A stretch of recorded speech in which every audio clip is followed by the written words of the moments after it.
Good morning, everyone. How are you? Is everyone okay? Good to see all of you again after the break. As you know, we just convened session to set everything in place for this afternoon. Thankfully, smooth sailing naman. No unexpected bumps. And so yeah, we are ready to hear the message of the President this afternoon at 4 o'clock. Any questions? Anything you can share about the prepared speech of PBBM? Uh, it will be an hour and a half long. And as far as to what the contents of the speech are, alam niyo naman ayoko unahan ng Pangulo. So I will leave it to him to deliver his message. Ayoko naman magbigay ng spoilers and whatnot. But it's an hour and a half long, roughly. Pero may kasama po ba doon sa Alam niyo naman, every year pareho na yung oras ng speech ni Pangulo eh. He tries to keep it under an hour and a half dahil sinasabi niya na if it ever goes over that, hindi na nakikinig yung tao. May follow-up ba So yeah, that's the as far as the details, that's as much as I can give. But I'm sure there will be lots to be spoken about. Will he be mentioning the flood control issue again? Alam mo naman ma'am, like I said, hintayin na lang natin si Pangulo. Sir, kanina po kasi may tanong about pasabog, but this is literal pasabog because the DOJ says there was an explosion at the DOJ early today, like past midnight, and it was caused by an IED raw. And then another IED was found along Jokno near Senate this morning. Wow. Do you think those incidents are connected in that? Are these also connected to the SONA? This is news to me. I didn't know that. Saan? Sa DOJ and sa Senado? DOJ and then along Jokno near the Senate. Yung sa joke no, sir, But yung sa Jokno, sir, it was an IED device. They just found it. But That wasn't activated. It didn't go off. explode. pero yung sa DOJ daw. Well, wow. Let me verify those reports first. This is news to me. It's the first I've heard of it. I have complete trust in the necessary authorities to, number one, find the perpetrators of who did this. Number two, find out what the motive is. You know, whether it's tied to the SONA or not, it's very hard to believe in coincidences, right?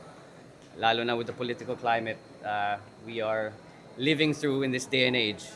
I think it's incumbent upon us to be extra wary with things like this happening. I think I'm gonna ask the PSG to do one more sweep of Congress after that news. Ay, kung kayo po ang tatanungin, scale of 1 to 10, anong grado po ibigay po natin sa inyo? Sir, alam mo, yung mga ganong klaseng tanong, bilang anak, mahirap naman sasabihin ko anything less than 10, di ba? But again, I come from a very biased standpoint with regards to, given the fact that the president is my father. So, pabayaan na lang natin ang mga iba na bigay ng grade ang ating Pangulo. Because, of course, I'm here to support. Sir, only one out of 52 pet bills of the administration was enacted in the past year. Where do you attribute this number, sir? I'm not sure. That's a good question. With regards to the role of the House, 26 of the 52 were passed. In the first regular session, we plan to, we're actually ahead of schedule. So we will hope to continue the momentum that we started in the first regular session on to the second regular session.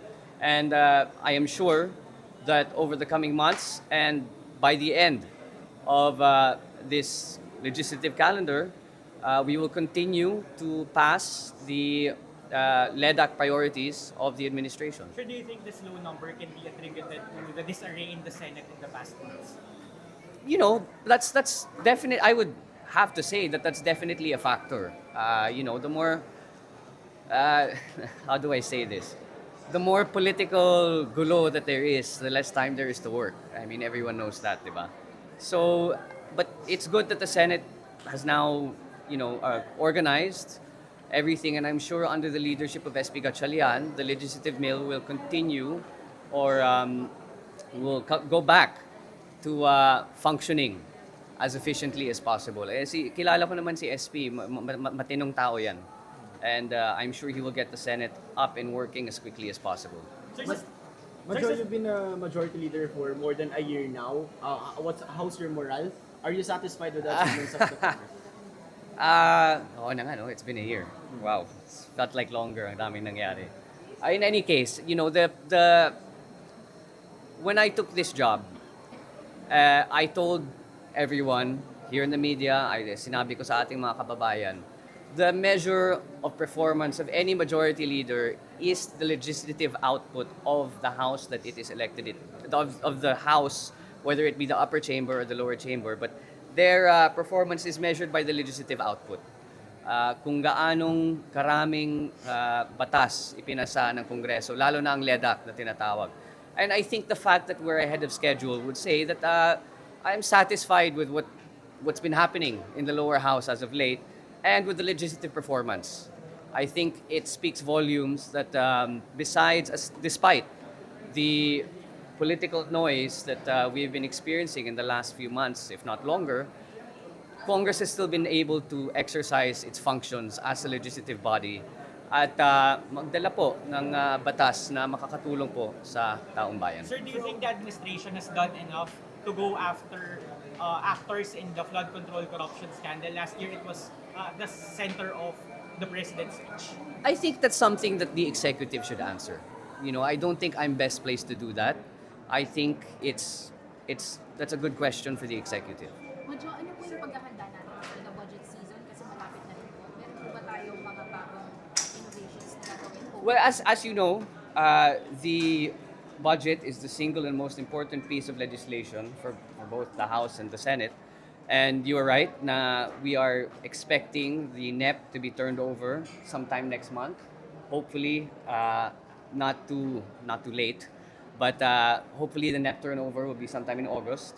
And then we can proceed with the budget briefings. With regards to the changes that you spoke about, I think marami namang ginawang APRO para manigurado that the budget process is much more transparent. The BARC, making sure that different civic groups are involved in the shaping and the analysis of the budget. So I think we will continue doing all the reforms that were already implemented last year. So, hindi naman po makaka-apekto yung impeachment trial sa budget deliberations? Wala naman yung impeachment sa lower house. So we'll continue doing our job.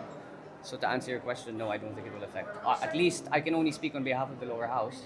It will not affect what we have to do and what needs to be done. Threats lang, sir, yung threats lang po against your parents and your uncle, they were extensively discussed the past 2 weeks. How do you feel about it? Do you feel less affected now compared to before? You know what? I don't want to take away from the significance of today. We are here to listen to the State of the Nation address. I think there is a proper time and venue to address such matters. I don't think today is that venue. So let's just leave it at that muna. Okay. Medyo with the budget process, yun po mga initiatives and other programs po ng Congress, diba meron po tayong bagong Kongreso. Do you think nasa na po tayo doon sa pag-restore ng public trust sa institution? Well, if you look at the numbers of Congress, medyo umangat ng konti. So I believe that we're on the right track. But of course, it's never enough, nor should it ever be enough. So we should continue striving for excellence. We should continue striving to restore dignity to the institution and make sure that the trust of the Filipino people is there. Medyo you're pushing... Walang katapusan yan. It's ever evolving and always continuing. Sir, Would kanina, it speaker, be good po kung hindi na po mababanggit yung impeachment sa SONA po ng PBBM? I'm sorry, say that again. Would it be good kung hindi na po mababanggit yung issue po ng impeachment sa SONA? Why would it be good? I don't understand. I'm sorry. You asked, ano? Mas makakabuti po ba kung hindi na mababanggit yung issue ng impeachment sa SONA po? Again, I don't want to Kamera na. I don't want to suggest what the contents of the speech are, but I think it's the prerogative of the president as to whether or not he will mention the impeachment. Kasi sa Pulse Asia survey po, least concerned po yung impeachment ng publiko. Pang number 11 or 12 po siya. Gustong marinig sa SONA. Ang Okay. main concern po is yung inflation, yung pong trabaho, yung pong Yes, yeah, I saw the same survey. Yeah. So, it's possible na mabanggit ang issue po ng impeachment sa SONA? Again, ayoko unahan ng ating Pangulo. So you're pushing for a bill for safer use, protection of Filipino children in social media spaces with Speaker D. Yes. What's the rationale behind that? I think it's pretty self-explanatory, no? You just answered your own question. Sir, Yeah. Sir, kanina Speaker Boji B highlighted the passage in the House of the anti-disinformation bill which you proposed, but some media groups have raised concerns about the possibility that it could be weaponized against people who dissent against the government. Your reactions? Those concerns are actually very valid, and I understand that it might be misconstrued as something to do with censorship or using the bill to weaponize the media. I have always been a staunch supporter of the media. I always have been of the belief that media is there to provide a check, to provide part of the checks and balances of government officials. So that is not my intention at all, but I can understand how that can be interpreted. I think what's important is to have necessary media participation in order for those safeguards to at least, if not there already, at least be introduced, either in the Senate version or during the period of amendments. But we are not here to censor anyone. Sir, although may conflict of interest, yung Duterte allies po are pushing po na reopen yung investigations of flood control scandal. What's your take on that? I think it's a battle of narratives, right? And they just want to take away from the impeachment. So no, I don't want to say namumulitika, but you know, it's just again a question of narratives. Pero do you think dapat bang i-resume sa Congress or hindi na, tapos na? Alin po? Yung investigation ng infra. My stance on that from the very beginning has been the same. The institution should not investigate an issue wherein its own members are part of the accused. That's like asking a student to grade your own paper in an exam. 'Di ba? Kahit anong magiging resulta ng pag-iimbestiga, kung i-resume sa lower house, ang sasabihin ng tao is, sangkot naman yung tao dyan. Wala kaming tiwala sa report. So let's leave the ombudsman and the necessary bodies to do that to do that themselves. So message to those allies na paulit-ulit po, hindi tinutulak na, buksan natin ulit yung flood control scandal investigation. Wala po akong mensahe para sa kanila. Sir, baka meron in the context na yung Davao ay binabahagi. Ano po? Yung Ang Davao, Davao, binabahagi. binabahagi. Tapos sila yung nagtatawag ng investigation. No comment. Grabe ka, nag-iintriga ka ha. Sir, There's a growing criticism over tax credit arrangement. Will you support any legislative push to investigate the tax credit? Yes, I believe so. You know, I think there has been a lot of, how do you say, speculation as to the consequences of Pax Silica. And I think those concerns are warranted. And I welcome any legislative inquiry to the project, if not only to clarify what out there is fake news and what there is real. Kasi maraming ilinalabas na fake news tungkol dyan eh. So mas maganda na maggumawa na lang tayo ng inquiry to see ano ba talaga yung katotohanan. And what if there are shortcomings in the project, paano natin naayusin? Because if you look at the potential for such a project, it's huge. But it has to be done in the correct manner, diba? So again, I welcome any legislative inquiry in the said project. Sir, parochial concern, what are the chances of a SOGI-SC bill passing the 20th Congress? Wow, that's a good question. Let me get back on you on that. It hasn't come up, but for me, I see no problem in the passage of one. Do you think it should be prioritized by the House of Representatives? Every Pride Month, the LGBTQ community pushes for it. Well, I think constant dialogue with the LGBTQ community is necessary. I'm happy to pass it if one comes to light or if one comes to the forefront as a priority. But I think with regards to whether it is a priority or not, we would have to consult with the party leaders. These decisions are not made unilaterally. They're made through a consultative number of engagements. As I have told you guys again and again, you know, kinakausap namin ng mga iba't ibang grupo sa House, mga iba't ibang partido. And then we come to a collective decision as to what the priority legislation should be for the coming months. So to answer your question, I will have to consult the party leaders.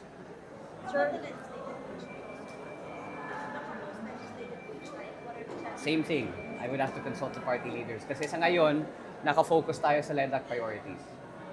How do you plan to move that lead up priorities forward? Kasi nga, sir, well, the House passed 26, but isa pa nang isa sa taas. Meron bang coordination between the House and the Senate? There's always coordination between the House and the Senate. There's always coordination between the House and the Executive through the PLLO, which is now headed by Secretary Joey Salceda.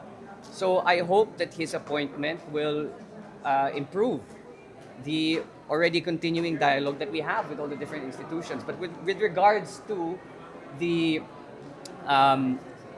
only one bill being enacted and the Senate doing this and that, I can only speak on behalf of the House. I can only speak on behalf of Congress, and I am here to do my job on behalf of Congress and make sure that the LEDAC priorities are passed in Congress.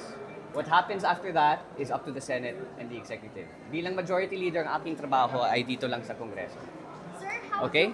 how true po that some members of the prosecution panel are unhappy po doon sa lack of support ng House leadership, particularly kay Speaker Boji? I haven't heard anything of the sort, so I'll have to verify with them and see if that's really the case. If that is true, then it's an easy fix. They will be supported more. Can you, how will you address this as majority leader? This is news to me. I don't know what the concerns are, so I will have to have a dialogue with them. But it's the first I've heard of it. Sir, if I may ask lang, what is your level of involvement in helping the prosecution? May ganun? Me? Wala. Wala talaga. Wala. Again, I trust them. They're all brilliant. I said before, they're all brilliant in their own way, and let them do what they need to do. Nakita niyo naman si Kong Chel Joknong, galing-galing niya. Si Kong Jinky, ginagalingan niya. The extent of my involvement in that is the same as all of you. Pinapanood ko sa YouTube. That's about it. Sir, may kinakrap daw na bagong tax measure, recalibrating the personal income tax and provide relief sa micro-enterprises. Ano po? May kinakrap na new tax package. Bagong tax package with recalibrating, regards to? Personal income tax and provide relief sa mga enterprises po. Amid inflation and naka-reach siya ng house. Saan mo yun narinig? DOF, sir, and Kong Mirapin. I haven't heard anything. Reduction of personal income tax? Yeah, cabinet relief. Well, I think given the economic climate we live in, it would be the prudent thing to do, but we have to seek the guidance and the wisdom of the DOF and the other economic managers as to whether or not that's actually economically feasible. Nonetheless, I will await to see what those versions of the bill are. Ang galing naman ng intel mo, ma'am. Ako, wala pa akong narinig eh. Baka may kopya ka ng SONA. Thank you guys. Have a good day.